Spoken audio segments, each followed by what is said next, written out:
All right, quick check-in with Orlando Furioso. We are still in Canto 37. We've had this whole thing of like, that women should sing their own praises because men are envious and seek to hide women's glories.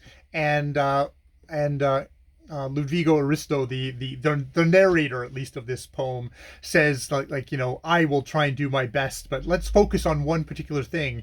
And so we go back to Ruggiero, Bradamante, Marfisa, and they hear these screams, this yelling coming far off. So they go out to check it out, and they find three women, and which they found three women. 20 stanza 26, three women there they found, whose plight indeed was strange and terrible. Shrill cries they uttered, seated on the ground, for cut short up to the umbilical their skirts had been. To hide herself each tries as best she can, and sitting dares not rise. So they've been stripped of everything on the bottom half, and they've got this whole thing of, and like the son of Vulcan, who from dust came forth to life, not from a mother's womb, by Pallas and Agullus as a trust committed, and he his serpent feet from her keen eyes concealed, sitting with his legs crossed beneath him on the quadriga, which some have said he first constructed. Even so, these three their secret parts tried not to show. So I don't know if this is like the devil in the Garden of Eden and making and exposing Eve. I don't know. So they, and there's some blushing going on. Two brave warriors' cheeks is seen to bring an altered hue.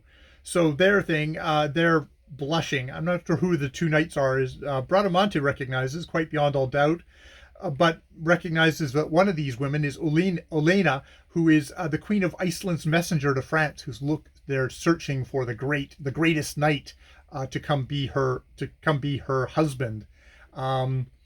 And she finds out that, they ask who did this, and they said that that at a castle within easy reach, the evil folk not only cut her skirt, but beat her too, and did her other hurt.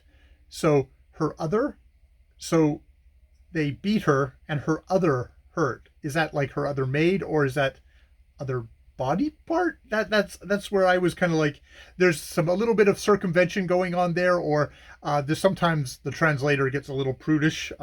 Barbara Reynolds gets a little prudish in there, so there might be like, also smack my ass or other bits. I don't know, that's potentially in there in stanza 30.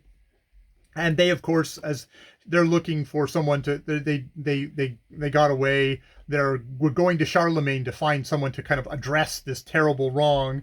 And yes, so they finds these three cavaliers, Ruggiero, Bradamante, Marfisa, immediately go off to find these people, and they gallop off at once towards this place at the end of stanza 32, which is where I stop. But okay. So we've had this whole thing about how women are great and they should sing their own praises, and then we come across this scene where it's three women who have had their skirts cut off, so their asses and other bits are hanging out and have been humiliated, and these knights are going to protect them. But we've also got this image in our head, which I can't help but think is one of these things that could get illustrated in some gentleman's etchings at some point as a hot thing, of humiliation of women. I can see that. Naughty, saucy stuff. So interesting. Again, interesting mixed messages there, Ludvigo. Interesting. All right, I will leave it there. More videos later.